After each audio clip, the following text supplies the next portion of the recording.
políticas que se recomiendan retomar para la reactivación de este sector y en qué espacios de tiempo. Hemos visto retos, hemos visto propuestas también de los PAMs.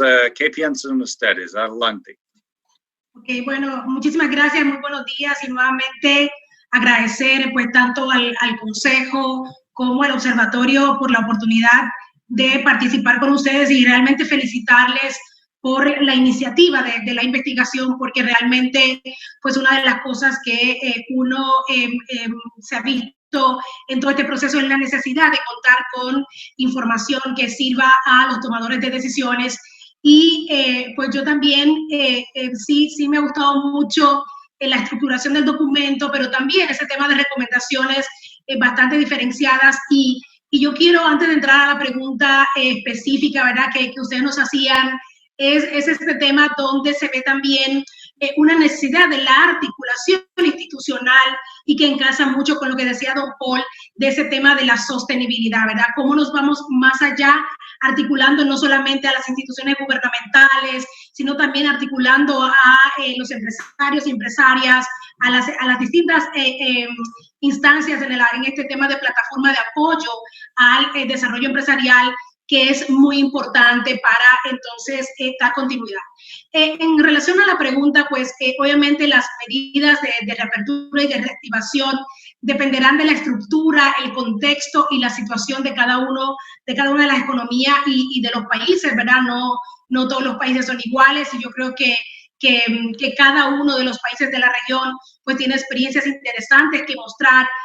Y nosotros como Sempromive hemos estado pues recopilando medidas y compartiendo con cada uno de los países que integran el sistema de la integración centroamericana, pero realmente también pues estas medidas pues dependen mucho también del impacto, ¿no?, de la pandemia en los diferentes sectores económicos, sin dejar de lado la magnitud y el comportamiento de la curva de contagio que posee cada país, ¿no?, medido por ese número básico de reproducción, que hablamos mucho, ¿no?, el R0, que es un número promedio de personas que contraerán la enfermedad de una sola persona infectada, ¿verdad? Y como este tema, pues, es muy importante el comportamiento de este indicador para tomar decisiones tanto en materia de salud como en materia económica.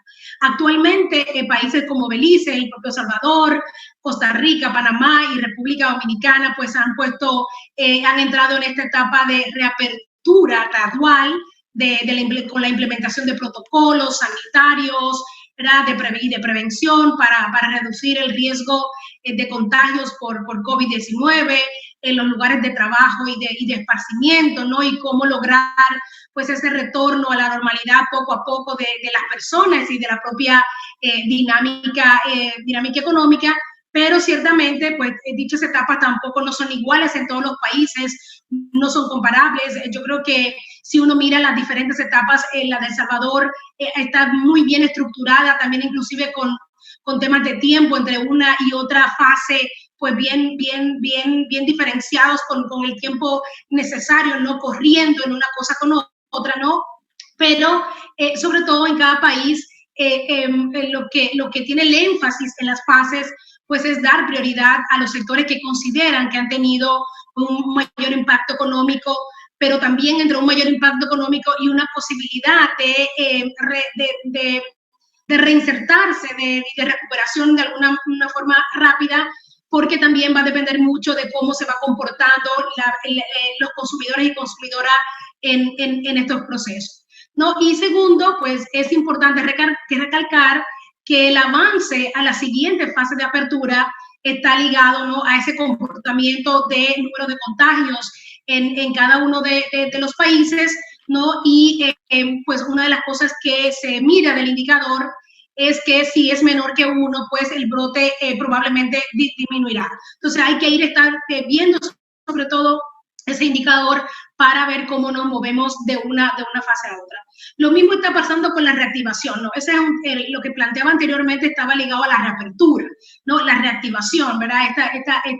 Esta recuperación de la dinamización económica también está variando en cada país. Por ejemplo, yo les puedo contar que en Belice está priorizando mucho las medidas enfocadas al sector turismo, porque ya más del 40% de su Producto Interno Bruto es generado por este sector, pero en un país como Costa Rica, y creo que son programas interesantes de mirar, se ha priorizado el tema de incentivar la atracción de inversiones y nuevos negocios, y allá se creó un programa conocido como el programa Alivio, que apoya a empresas exportadoras o con potencial exportador afectadas por la pandemia, con acciones enfocadas a la estabilización de la empresa, la reconversión y la aceleración de la articulación de diferentes actores del ecosistema, ¿no? Que era, como yo decía, una de las primeras cosas que ustedes, ¿verdad? En la parte de las recomendaciones del estudio se enfoca en esa parte de articular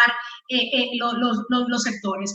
En Honduras también es otra buena práctica que se puede mirar. Yo creo que ha pasado por dos fases que también El Salvador y Don Paul así lo comentaba, de cómo se está el sector económico del gobierno trabajando en medidas que permitan reactivar rápidamente la economía, ¿verdad? Y específicamente pues el segmento empresarial MIPYME. En Honduras creó desde los inicios de la pandemia una mesa económica constituida tanto por el sector público como el sector privado, y se enfocaron a la creación de un fondo de garantías y crédito para las MIPYMES que se ha ido canalizando a través de diferentes bancas para el desarrollo que existen en el país, ¿no? Y también ha puesto a la disposición licencias gratuitas para realizar comercio electrónico, que tiene que ver mucho también con esta parte de que ustedes mencionaban, bueno, como mucha gente pues logró de alguna manera incorporarse o seguir trabajando y que sus empresas funcionaran por estar con el trabajo del comercio electrónico. Y finalmente, en materia de buenas prácticas, yo también quiero compartir la parte de un programa en la República Dominicana, Aceleración 2030, ¿no? Que es un llamado para presentar soluciones listas o en fase avanzada para ser implementada con micro, pequeñas y medianas empresas. Aceleración 2030 está relacionada con 3 temas importantes: salud y seguridad ocupacional, medios de pagos ágiles y logística, y cadenas de distribución.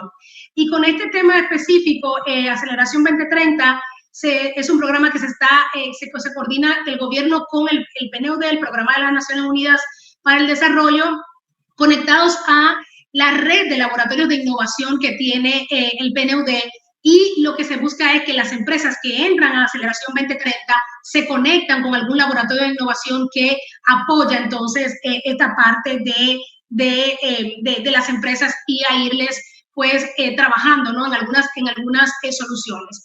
Ahí hay también un tema bastante importante que yo creo que es una buena práctica que ha salido de todo el proceso, que es este tema de compartir información, de que no nos quedamos nada clavados, sino que lo que conocemos, lo que sabemos que funciona en otro lado, pues se pone a la disposición de la comunidad regional, internacional, ¿verdad? Y ese es un tema bastante importante que quiero resaltar.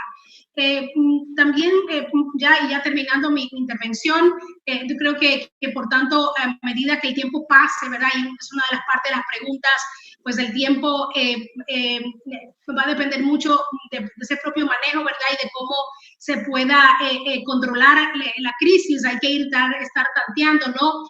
Y lo que sí está demostrándose que pues hay que ir siempre viendo nuevos paquetes de medidas que estén orientadas a seguir fortaleciendo, o protegiendo el empleo y los ingresos de las personas que trabajan, ¿verdad? En las micro y las pequeñas empresas, pero también a los propios empresarios y empresarias, ¿no?